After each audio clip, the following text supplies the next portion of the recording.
Hi everyone. ఇవాళ మనం constants and literals అంటే ఏంటో చూద్దాం. ఈ వీడియో మీరు పూర్తిగా చూస్తే కాన్స్టెంట్స్ అండ్ లిటరల్స్ మొత్తం మీకు వచ్చేసినట్లే.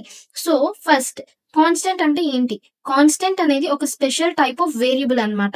కాన్స్టెంట్ అనేది ఏంటి? It is a special type of variable whose value cannot be changed. ఒక వేరియబుల్‌లో ఉన్న వాల్యూని మనము చేంజ్ చేయలేము. దాన్నే ఏమంటామంటే కాన్స్టెంట్. కానీ పైథాన్‌లో ఏంటంటే కాన్స్టెంట్ వాల్యూస్ మనము చేంజ్ చేసుకోవచ్చు. అది పైథాన్ అనేది యూజర్‌కే వదిలేసిందనమాట. జావాలో కానీ, సీలో కానీ అట్లా ఉండదు. నువ్వు కాన్స్ట్ కీవర్డ్‌తో డిఫైన్ చేసినా, హాష్ డిఫైన్‌లో ఇచ్చినా అవి కాన్స్టెంట్ అనేది ఇంకా throughout the program same ఉంటది. నువ్వు చేంజ్ చేయాలనుకున్నా అది కాన్స్టెంట్ అని ఇచ్చావు. సో, నువ్వు చేంజ్ చేయలేవని ఎర్రర్ చూపిచ్చిద్దనమాట. కానీ పైథాన్‌లో అలా కాదు. ఏం జరిగిద్ది? యూజర్‌కే వదిలేసిందనమాట కాన్స్టెంట్. నువ్వు కావాలంటే చేంజ్ చేసుకోవాలంటే చేంజ్ చేసుకోవచ్చు. లేదంటే లేదు అని. సరే మరి పైథాన్‌లో కాన్స్టెంట్స్‌ని ఎలా తెలుసుకుంటాము అంటే, సో, కాన్స్టెంట్స్ అనేవి ఎప్పుడు క్యాపిటల్ లెటర్స్‌లో మాత్రమే మనము ఇవ్వాలి. ఇక్కడ ఇది ఒక కాన్స్టెంట్.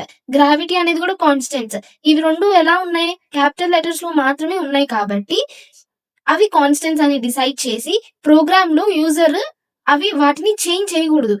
కాన్స్టెంట్స్ ఎగ్జాంపుల్ చూద్దాము. ఇప్పుడు నేను ఏజ్ ఈక్వల్ టు 20 అని తీసుకున్నాను. And next pi equal to 3.14 అని తీసుకున్నాను. ఇప్పుడు నేను ఇక్కడ పై మీద కర్సర్ ప్లేస్ చేస్తే అది కాన్స్టెంట్ అని చూపిస్తాను చూడండి. ఎప్పుడైతే నువ్వు అన్ని క్యాపిటల్ లెటర్స్‌లో ఇస్తావో ఒక వేరియబుల్‌ని దాన్ని మనం ఏమంటామంటే కాన్స్టెంట్ అంటాం. ఇప్పుడు ఇది వేరియబుల్. ఎందుకు? స్మాల్ లెటర్స్ కానీ మిక్స్‌డ్.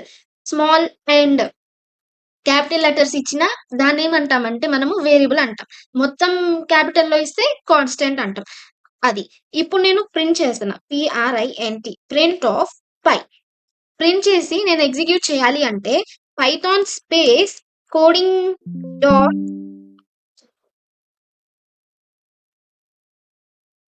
కోడింగ్ డాట్ పై అన్నమాట. ఇట్లా ఎందుకు నేను కోడింగ్ డాట్ పై అని రాసానంటే ఇక్కడ నేను నా ఫైల్ పేరేంటి కోడింగ్ అని ఇచ్చాను కాబట్టి. ఎంటర్ ప్రెస్ చేస్తే నీకు 3.14 అని వచ్చింది. ఇది కాన్స్టెంట్ ఎగ్జాంపుల్. నువ్విప్పుడు దీన్ని చేంజ్ చేయాలనుకుంటే చేంజ్ చేయొచ్చు. పై ఈక్వల్ టు 8 అని తీసుకున్నాను ఫర్ సపోజ్ అనుకోండి. అప్పుడు మళ్ళీ నేను ప్రింట్ ఆఫ్ పై అని తీసుకున్నా.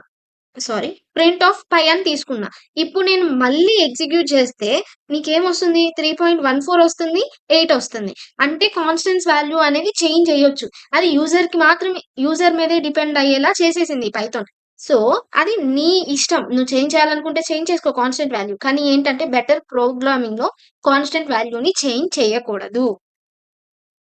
ఇంకా నెక్స్ట్ ఎలా వాడుకోవచ్చు? ఇంకా కాన్స్టెంట్స్‌ని అంటే, నేను 2 ఫైల్స్‌ని తీసుకున్నా. ఒకటి కోడింగ్ డాట్ పై, ఇంకొకటి కాన్స్టెంట్స్ డాట్ పై. ఈ కాన్స్టెంట్స్ డాట్ పై అనే ఫైల్‌లో నేను నాకు కావాల్సిన కాన్స్టెంట్స్ అన్నీ నేను ఒక చోట ఇట్లా స్పెసిఫై చేసుకున్నా.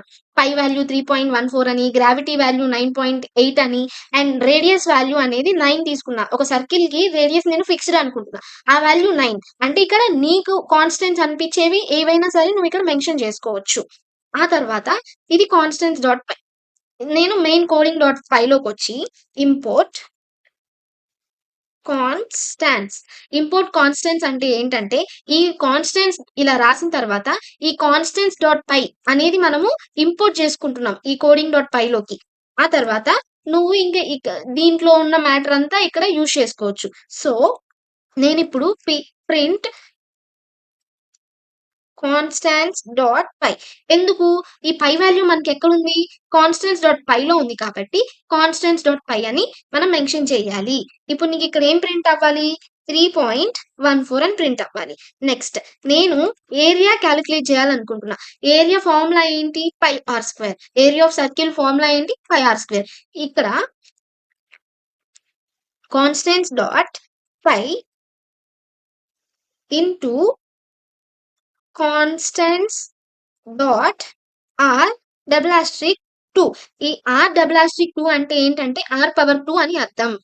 ఆర్ పవర్ 2 అని అర్థం. So, constants dot pi into constants dot r square. So, next print of area. దీన్ని ఎగ్జిక్యూట్ చేసి చూస్తే పైథాన్ ఎగ్జిక్యూట్ చేయాలంటే ఏంటి? Python space coding dot py. Enter కొడితే నీకు 3.14 ప్రింట్ అయింది. ఏరియా వాల్యూ ఎంత ప్రింట్ అయింది? 254.34 అని ప్రింట్ అయ్యింది. నెక్స్ట్ ఇప్పుడు ఈ కాన్స్టెంట్స్ డాట్ ఈ పై వాల్యూ నువ్వు చేంజ్ చేయొచ్చా అంటే చేసుకోవచ్చు, అది నీ ఇష్టం. సో అది కూడా చూద్దాం ఒకసారి. Constant dot pi equal to నేను ఎంత వాల్యూ ఇద్దాం అనుకుంటున్నా అంటే 4.34, అది జస్ట్ ఒక వాల్యూ ఇచ్చాను 4.34 అని. Now print of constants dot pi అంటే ఇక్కడ ఎంత ప్రింట్ అవ్వాలి ఇప్పుడు 4.34 అని ప్రింట్ అవ్వాలి. 4.34 అని ప్రింట్ అవ్వాలి. ఎగ్జిక్యూట్ చేసి చూద్దాం. 3.14 ఇది ప్రింట్ అయింది. నెక్స్ట్ ప్రింట్ ఆఫ్ ఏరియా అంటే 254.34 అని ప్రింట్ అయింది. ఇక్కడ నేను constant dot pi value change చేసే కాబట్టి ఇక్కడ 4.34 అని ప్రింట్ అయింది. ఇక్కడ ఏముంది యాక్చువల్ గా వాల్యూ 3.14 ఉంది, కానీ నేను ఇక్కడ చేంజ్ చేశాను కదా 3.14 అని, సో చేంజ్ అయిపోయింది. కాన్స్టెంట్ వాల్యూ అయినా వేరియబుల్ వాల్యూ అయినా ఏ వాల్యూ అయినా నువ్వు పైథాన్ లో చేంజ్ చేసుకోవచ్చు. కానీ సి, జావా లాంగ్వేజెస్, C++ ఇలాంటి లాంగ్వేజెస్ లో నువ్వు కాన్స్టెంట్స్ వాల్యూని చేంజ్ చేయలేవు. అక్కడ నువ్వు చేంజ్ చేయాలనుకుంటే ఎర్రర్ చూపించింది, కానీ ఇక్కడ కాదు. పైథాన్ లో నీ ఇష్టం, నువ్వు చేంజ్ చేసుకుంటే చేసుకో, లేదంటే లేదు. కానీ యూజర్ అనేవాడు ఆలోచించి చేంజ్ చేయాలి. పై వాల్యూ నీ ఇష్టం వచ్చినట్టు నువ్వు తీసుకోలేవు కదా, గ్రావిటీ వాల్యూ కూడా అంతే కదా. సో యూజర్ చూసి చేంజ్ చేయాలి. మాక్సిమం కాన్స్టెంట్స్ వాల్యూస్ అసలు మనం చేంజ్ చేయకూడదు. ఎప్పుడైతే క్యాపిటల్ అని నువ్వు చూస్తావో అప్పుడు ఇది కాన్స్టెంట్, దీని వాల్యూ నేను అసలు చేంజ్ చేయకూడదు అని నువ్వు తెలుసుకొని వాల్యూ చేంజ్ చేయకుండా మాత్రమే ఉండాలి. ఇది కాన్స్టెంట్స్ టాపిక్. ఇప్పుడు మనం లిటరల్స్ అంటే ఏంటో చూద్దాం. లిటరల్స్ అనేవి ఏంటంటే these are the representation of fixed values. నువ్వు ఒక వేరియబుల్లో స్టోర్ చేసే వాల్యూస్ అన్నీ ఏంటి, ఫిక్స్డ్ వాల్యూసే కదా. ఆ వాల్యూస్నే ఏమంటామంటే లిటరల్ అంటున్నాం. సపోజ్ ఇప్పుడు నువ్వు ఏలో 100 స్టోర్ చేసావు, ఆ 100 అనేది ఏంటి లిటరల్. ఏలో పూజ అని స్టోర్ చేసావు, పూజ అనేది ఏంటి ఒక లిటరల్. ఏలో ట్రూ అని స్టోర్ చేసావు, అది ఒక లిటరల్. ఇలా నువ్వు స్టోర్ చేసే ప్రతి ఒక్క వాల్యూని మనం ఏమంటామంటే లిటరల్స్ అంటాం. టైప్స్ ఆఫ్ లిటరల్స్ అంటే చూడండి, numeric literal, string literal, boolean literal, none literal, collection of literals. ఇక్కడ న్యూమరిక్ లిటరల్ అంటే ఏంటి, నువ్వు స్టోర్ చేసే నంబర్స్ ఉంటాయి కదా, ఆ నంబర్స్ అన్నిటినీ లిటరల్స్ న్యూమరిక్ లిటరల్స్ అంటాం.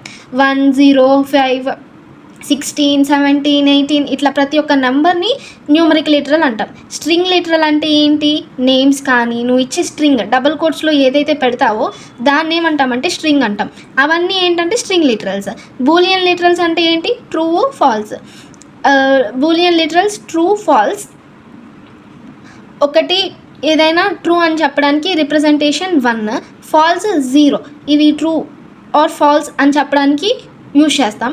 నన్ లిటరల్ అంటే నన్ అనే వాల్యూ ఏం రిప్రజెంట్ చేసిద్ది అంటే అక్కడ ఏం వాల్యూ స్టోర్ చేయలేదు, అది ఎంటీ స్పేస్ అని చెప్పేది నన్ లిటరల్ అంటాం.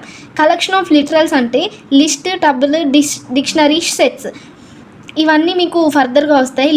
ఎగ్జాంపుల్ చూద్దాం. నేను ఏ ఈక్వల్ టు 10 అని ఇచ్చాను. ఏ అనేది ఏంటి ఇక్కడ వేరియబుల్. ఆ వేరియబుల్లో స్టోర్ అయింది ఏంటంటే 10 లిటరల్ స్టోర్ అయింది అని మీకు క్యాప్షన్ లో కనిపిస్తుంది చూడండి. వేరియబుల్ ఏలో లిటరల్ 10 అనేది స్టోర్ అయింది. నువ్వు ఏదైతే స్టోర్ చేస్తున్నావో అది స్ట్రింగ్ కానీ వేరియబుల్ కానీ ఏదైనా సరే దాన్ని మనం ఏమంటామంటే లిటరల్ అంటాం. నెక్స్ట్ బిలో 20 అని స్టోర్ చేశాను. బి అనే వేరియబుల్లో లిటరల్ 20 అని స్టోర్ అయింది. సిలో పూజ అని స్టోర్ చేశాను. పూజ అనేది ఏంటి, సి అనే వేరియబుల్లో లిటరల్ పూజ అని స్టోర్ అయింది. సో ఇలా మనం స్టోర్ చేసే ప్రతి ఒక్క వాల్యూని మనం ఏమంటామంటే లిటరల్స్ అంటాం. లిటరల్స్ కాన్సెప్ట్ అర్థమైంది అనుకుంటున్నాను.